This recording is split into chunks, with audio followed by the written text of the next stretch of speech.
Olha, falando em fantástico, eu vou ter a alegria agora de conversar com meu amigo Luiz Carlos Merten, direto de São Paulo. Grande Merten, bom dia, meu amigo, como vai você? Ô, Mário, tô aqui, tô bem, tô sobrevivendo, mas olha aqui que beleza essa voz aí cantando a capela, essa música que também é linda, cara. Já me desse uma alegria essa manhã, muito obrigado. Não só por me chamar para conversar contigo, mas para ouvir essa maravilha também. Mas, cara, acho que o nosso assunto vai ser cinema, não? Sim, claro. Rapaz, mas agora essa música, Merten, me marcava muito, porque eu conheci muita gente assim, rapaz, que não dá, não fala com um, não carrega embrulho. E eu sempre dizia, para que esta banca, meu filho? Para que este orgulho? O infarto lhe pega. É, é. Mas, Merten, É meu querido, impressionante, Mário. Oi, fala. eu quero saber como é que estamos de cinema. Você sabe que aqui na Bahia, eu inclusive estou engajadíssimo nisso e parece que a solução vai sair. A solução do Itaú, rapaz, que de uma hora para outra resolveu, pronto, fecha aí um cinema fundamental para a gente, que é o Glauber Rocha aqui. Mas o prefeito, o governador deu uma declaração, mas quem teve ação mais forte nisso foi o prefeito de Salvador, Bruno Reis, que deu isenção de impostos, está arranjando patrocinador, está completamente envolvido. Me conte aí, o que, é que você acha dessa crise de cinemas? Mário, no caso específico das salas do Ademar Oliveira, eu tenho acompanhado muito, porque, na realidade, quando o Itaú cortou o patrocínio de três projetos dele em Porto Alegre, em Salvador e em Curitiba, né, eu vi o Ademar Oliveira se mobilizar e ele conseguiu uma parceria para manter as salas abertas em Porto Alegre. Ele, a última vez que eu falei, me disse justamente isso, que havia um movimento aí em Salvador, que ele estava tendo muito apoio do prefeito, etc., e achava que ia conseguir resolver para manter essa sala aberta. Cara, eu vou te dizer uma coisa, eu fui algumas vezes a Salvador, a trabalho, inclusive, mas eu sempre, desde a primeira vez que eu fui à sala Glauber Rocha, eu peguei um carinho por ela, até pela localização Sim, também, né? Aquilo ali é uma maravilha, né, cara? Eu acho que é um pedaço de Salvador com aquele monumento ali no largo em frente, com aquela vista para o mar. Meu Deus, se era possível, sei lá, tem Salvador é cheia de cartões postais, mas eu tenho a impressão que aquele espaço ali é dos mais belos da cidade. E não é só uma questão de beleza, é a questão da cultura, é a questão de o cinema ajudar a valorizar aquele espaço e transformá-lo num lugar de frequência, impedindo o abandono. Então, é claro que existe toda essa preocupação, todo esse empenho em que essa sala se mantenha. E seria, Mário, o fim do mundo, né? Porque esse ano, justamente, né, que o Glauber foi lembrado nos 40 anos da morte dele, né, todo mundo lamentou, toda a imprensa, toda a intelectualidade, a academia, e nesse momento em que ele está sendo lembrado, a sua importância no cinema brasileiro, e a gente ter um cinema com o nome dele sendo fechado, seria realmente, né, uma coisa na contracorrente dessas homenagens todas. Mas a questão, Mário, é que não é só a sala Glauber Rocha ou a questão do patrocínio do Itaú, nesse caso específico, né, que achava que a sala não estava rendendo exatamente o que esperava, etc. e tal. Em todo o mundo, né, está havendo uma crise, porque ao longo do ano passado, e a gente já está em setembro, quer dizer, hoje já estamos em outubro, abrindo, né, o último trimestre do ano, o cinema presencial ele tem, hoje em dia, uma frequência muito reduzida em relação àquilo que era, né?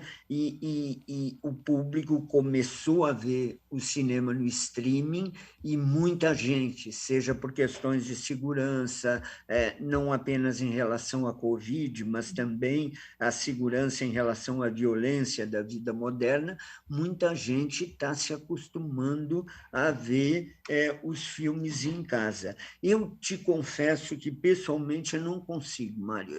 Eu vejo filmes em casa, tem filmes que eu preciso ver, inclusive em links que me enviam antes para eu poder entrevistar atores, diretores, etc. e tal, mas eu continuo indo ao cinema para ver filme. E aqui em São Paulo, eu não sei de ti, mas aqui em São Paulo tem muita sessão que eu sou o único na sala, e é uma coisa que me dói. Me dói Claro. realmente, né? É um problema sério. O Metten, a gente já conversa há alguns anos, rapaz. Você é uma figura assim muito querida de todos nós e minha pessoalmente. Rapaz. Adoro suas participações, mas eu tenho uma curiosidade. Como é que começou essa sua paixão pelo cinema? Como é que você entrou nisso? O cinema entrou em sua vida? Mário, é engraçado porque desde criança eu sou de Porto Alegre, né? Moro em São Paulo há mais de 30 anos, mas sou de Porto Alegre. E eu morava num bairro em Porto Alegre, um bairro chamado Auxiliadora, numa rua, Mata Bacelar, que era, digamos assim, 4 quadras à direita, né, subindo e descendo, etc., tinha um cinema. 3 quadras à esquerda, subindo também e descendo ruas, tinha outro cinema. Então, eu estava no meio desses cinemas, e quando garoto, era aquela instituição, domingo à tarde era dia de matiné, de ir ao cinema. E naquele tempo era muito interessante, talvez tu tenha vivido isso em Salvador, mas naquele tempo o gibi era só diversão. Hoje em dia é que comics viraram até assunto na academia. Mas naquele tempo a gente pegava os gibis, né, um monte de gibis debaixo do braço e levava para trocar no cinema, né? E começou assim, sabe? É. Vendo filmes ali, vendo filmes a colar, né? E quando eu cheguei aos meus 18 anos e entrei na faculdade, fui fazer a faculdade de arquitetura em Porto Alegre, foi bem no ano do golpe militar. Então, foi criado foi criado na faculdade um mural de livre expressão. Hum. E eu escrevi minha primeira crítica para botar ali naquela parede. E era até a crítica de um filme norte-americano, né? Era uma fase em que na universidade a juventude contestava muito, né, a presença americana, o comprometimento americano no golpe militar, essa coisa toda, e eu fui escrever sobre um faroeste, cara, Qual um foi? faroeste, um faroeste chamado um faroeste do Raul Walsh chamado Um Clarim ao Longe. em que era interpretado pelo Troy Donahue e a Suzanne Pleshette, que até se casaram, né? Os dois atores se casaram. E ele fazia um tenente da cavalaria americana que tentava impedir a guerra contra os índios. Foi o último filme dirigido pelo Raoul Walsh, que havia sido um grande diretor de westerns, que havia, na opinião dele mesmo, havia chacinado índios no cinema, peles vermelhas, indígenas, os povos originários da América, e que fez esse filme final como um testamento para se redimir, né? Digamos assim, de ter participado dessa chacina da cultura originária da América. Cara, eu escrevi aquela crítica, ela repercutiu, porque eu procurava fazer algumas analogias com o que estava se passando no Brasil, logo no começo da repressão, etc. E, cara, nunca mais parei de escrever sobre cinema. 2 anos depois eu já estava 3 anos depois eu já estava escrevendo em jornal, e até hoje, mais de 50 anos, né? É uma vida escrevendo sobre cinema. Mas eu acredito muito naquilo que o Truffaut dizia, né? François Truffaut, o grande o diretor francês que começou como crítico, ele tem um livro que a abertura do livro é uma frase dele dizendo: nenhuma criança responde quando lhe perguntam o que você quer ser quando adulto. Crítico de cinema. E eu sempre achei essa história do Truffaut muito interessante. Hoje em dia, eu até acho que tem muita gente que quer sim ser crítico de cinema quando crescer. Aliás, ontem, não, anteontem, eu fui ver aqui o novo James Bond numa sessão de imprensa aqui em São Paulo, cara, e eu fiquei impressionadíssimo, porque, digamos assim,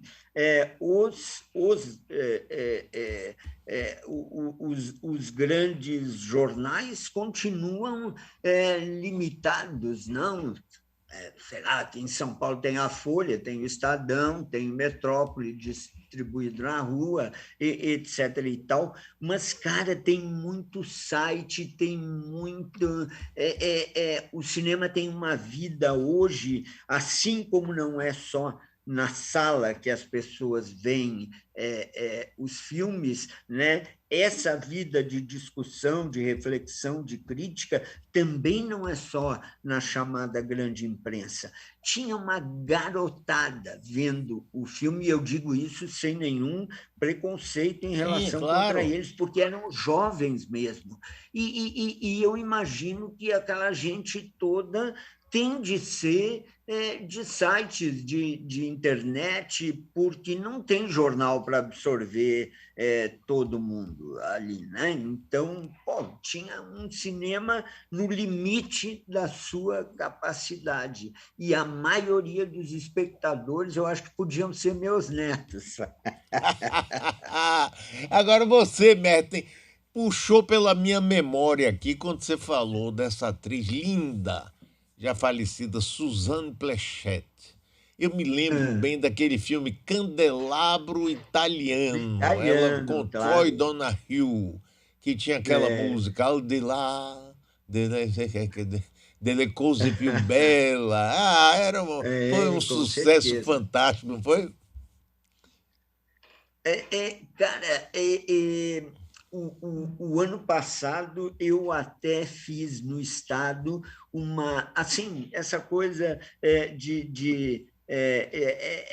a gente estava em plena pandemia, né? Assim, aquele momento ainda inicial, sem vacina, todo mundo mais preocupado dentro de casa. Não é que hoje a coisa esteja um refresco, não é isso, mas naquele momento era muito maior a incerteza. E aí eu criei no Estadão uma série chamada O Clássico do Dia. E eu terminei, eu comecei o Clássico do Dia, fiz um, fiz dois, e começou, mas para a versão online do jornal. E aí, menino, começou, o interesse foi imediato, tinha muita leitura, tinha muito acesso, e aí o próprio jornal me pediu para continuar. E eu fiz 100 filmes nessa série, O Clássico do Dia. E um deles era o candelabro italiano, né? Essa história da jovem professora que é a Suzanne Pleshette, que o filme começa numa escola da Nova Inglaterra, onde ela está sendo submetida a um interrogatório pelo conselho de professores da escola. E eles estão, digamos assim, acuando a professora porque na aula de literatura ela ousou falar de temas tabus como sexo, amor, etc. E aí ela pega o livro, que é um livro meu Deus, me deu um branco, um livro do autor de Mulheres Apaixonadas, de O Amante de Lady Chatterley, e ela mostra o livro e diz: Lawrence, eu vou. de D.H. Lawrence. Exatamente. E aí ela diz: eu vou para o lugar onde as pessoas não têm medo de amar, eu vou para a Itália. E, cara, e aí é aquela visão assim romântica, né? Da Itália, que eu acho que já vinha desde os anos 50 no cinema italiano, no cinema americano, porque tu deve te lembrar daquele filme A Fonte dos Desejos, né? Das três americanas que Clifton jogavam a Webb, rapaz, que era moedinha. um grande ator, eu adorava aquele ator, rapaz. E a música também tinha uma Menino, música incrível, ganhou o rapaz. Oscar, cara. Three Coins in the Fountain. Fountain, Bom, eu não posso cantar a capela, não, pelo amor de ah, Deus. Vai três ser isso. moedas na fonte. Qual desejo será Mas, atendido? cara, tu deve te lembrar que a Suzane chega em Roma, ela conhece o garotão e ele anda numa Vespa, né? Isso, O filme isso. parecia a propaganda da Vespa italiana, né? E ele já tem uma namorada, e a namorada dele não era refresco, era Angie Dickinson, que era outra deusa daquela época, né? Isso. Então é toda esse quiprocó romântico, a Suzane conhecendo Roma. O filme é aquilo que na época se chamava travelogue, cinema turístico, né? É. O Troy leva a Suzane por todos os pontos turísticos de Roma e é lógico que a gente está indo junto, né? E era uma maravilha aquilo, cara. A gente era muito mais inocente naquela época, mas era muito bacana. Eu tenho uma lembrança muito carinhosa daquele filme e até daquela dupla, te confesso, te Aí teve confesso. uma dupla também fantástica que fez A Princesa e o Plebeu, também passado em Roma, Em com Roma, Gregory Peck, sim, hein? e sim, e Audrey Hepburn. E ela, no seu Exatamente. primeiro E grande andava papel numa em vez numa cinema, lambreta. exatamente, ganhou o Oscar pelo papel, né? É muito interessante isso, né? Eu tenho a impressão que, digamos, no imaginário do público americano, e a gente colonizado como era, entrava nessa também, né? Roma e Paris, num determinado momento, viraram, digamos assim, os grandes sonhos de consumo de uma intelectualidade americana que queria mais liberdade, que queria cultura, que queria tradição, que queria isso e aquilo, e encontrava nessas cidades. E a gente ia junto, né? Com certeza. Esses filmes mostrando Paris como a cidade de luz, mostrando Roma. O curioso é que a Audrey Hepburn, que fez o filme do William Wyler, A Princesa e o Plebeu, virou a maior garota propaganda de Paris, né? Porque a quantidade de filmes que ela fez em Paris, Cinderela em Paris, Charada, uma estrada para dois, nossa,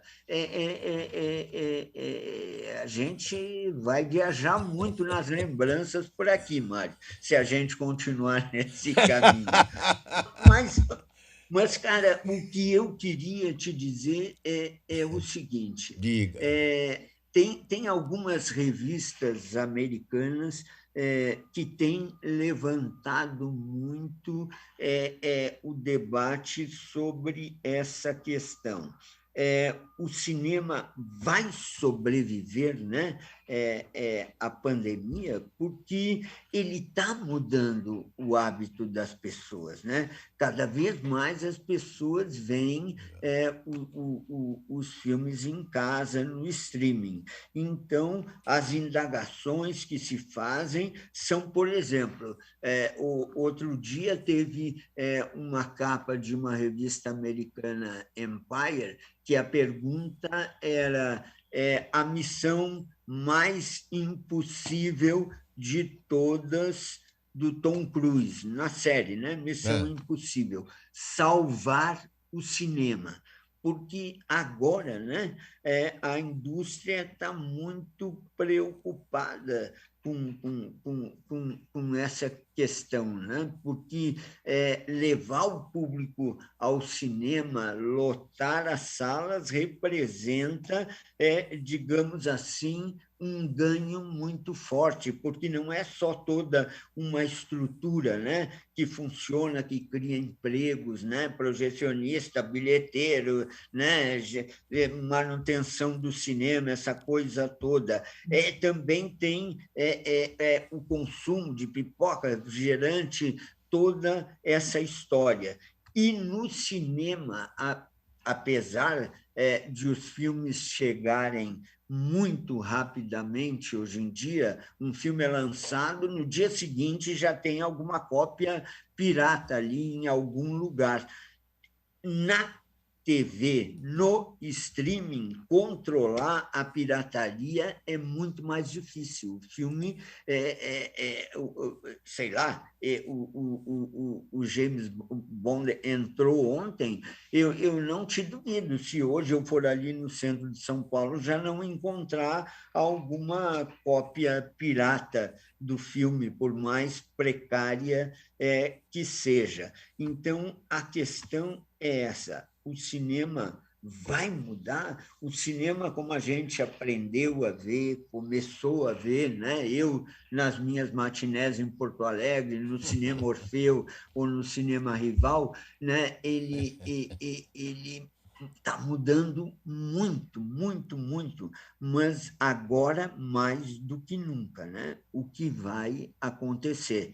Então, o que a gente anda fazendo, de repente, tentar salvar cinemas como o Glauber Rocha, aí em Salvador, tem muito da preservação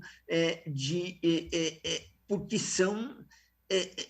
são cinemas que, pela programação, digamos assim, selecionada, que procuram, nos quais existe uma curadoria, filmes de qualidade, filmes artísticos, sabe?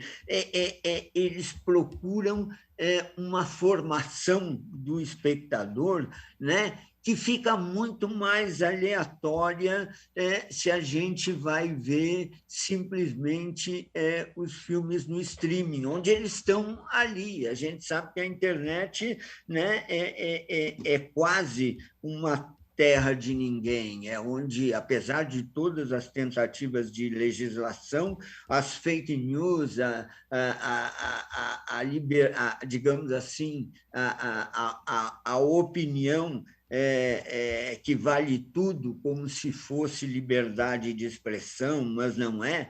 Então, é muito mais difícil a gente conseguir fazer uma seleção ou uma educação do público para o cinema. Eu estou muito curioso, porque na próxima semana recomeçam aqui em São Paulo uns debates que a gente tinha, promovidos entre o Estadão e o Petra Belas Artes, que é um conjunto de salas de programação com curadoria aqui na cidade. Eu estou muito curioso de ver se nós vamos ter,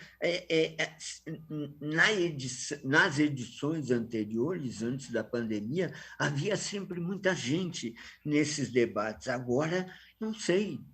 Não sei se as pessoas vão se animar a sair de casa, porque, como eu te falei, tem filmes que eu tenho visto sozinho. Tem o James Bond que eu vi com uma sala cheia, né, dentro do limite, com distanciamento, etc. Era uma sessão de imprensa, era um monte de gente que ia escrever sobre o filme.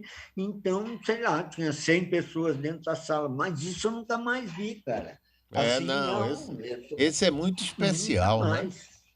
Agora, Merten, nós temos que lutar para continuar o cinema. Agora, o streaming tem um lado que eu acho positivo, não sei se você concorda, que tem dado acesso a filmes que normalmente as cadeias distribuidoras, na maioria americanas, Sim, sim.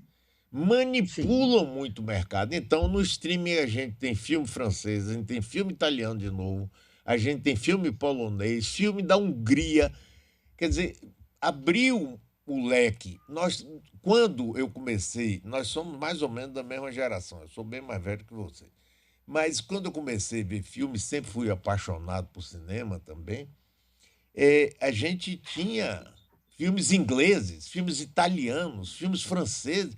Pô, agora não, rapaz, você fica só no blockbuster americano. Isso é péssimo, não é, Merten? Não, com certeza. Cara, e quando eu te falei, essa possibilidade de abrir, digamos assim, o leque, de oferecer uma carteira maior de filmes, e isso é um fato, e é um fato porque, como eu já te falei, digamos, a internet acolhe tudo, né? Nós é que temos de fazer um processo seletivo diante de tudo que nos é ofertado. E, Mário, tem um aspecto muito importante. Quando eu te falei que no cinema não é só o filme que importa, né? É, Para as grandes redes, né? Tão importante quanto o filme é o consumo na bomboniere do cinema. E em casa, por exemplo, uma família que vá ao cinema, tenha filme, tenha Coca-Cola, refrigerante, pipoca, gastam um dinheirão. Em casa fica tudo muito mais é. econômico, mas é um prejuízo para os cinemas. Então, o que preocupa muito também as grandes redes não é só o filme, é a questão do consumo Sim. ligada a esse ato de ver o cinema, né? Com certeza. Não, e tem outra coisa, Merten, que é o convívio social, não é, E rapaz? também, Que é uma coisa fundamental, porque senão a gente fica preso em casa assistindo filme, filme, filme, não sai, não vê pessoas, não se encontra. E isso é que é terrível, porque se a gente for condenado a viver esse tipo de vida assim, vai ser uma perda muito grande para a gente, né? Eu estou conversando com o querido e grande Luiz Carlos Merten. O que é que você acha disso, Merten? o- cara, com certeza. Eu tenho, para nossa geração, principalmente, o cinema que começou lá nas feiras populares, essa história toda, o cinema foi sempre essa experiência coletiva, né? A Isso. gente é uma experiência coletiva e, ao mesmo tempo, é uma fruição individual. Porque mesmo quando a gente sentava juntinho, né, no cinema, tu estava com alguém ali, namoradinha, namorado, seja lá o que for, gente de família, né? Cada um tem a sua experiência interior vendo o filme. O fato da gente ver o mesmo filme no mesmo lugar, lado a lado, não significa que a É, gente vai ver o verdade. filme do mesmo jeito. Então, essa experiência era enriquecedora, né? Ela continua sendo. Eu espero que a gente recupere isso, né? Porque esse aspecto, digamos, de convívio social do cinema, para mim, pelo menos, é o que mais interessa, cara. Eu sou apaixonado por essa possibilidade, né? Viver a vida no seu canto, né? Cada um isolado ali e fica por isso mesmo, não dá. E eu entrevistei essa semana uma atriz e diretora francesa chamada Mai Wen. Ela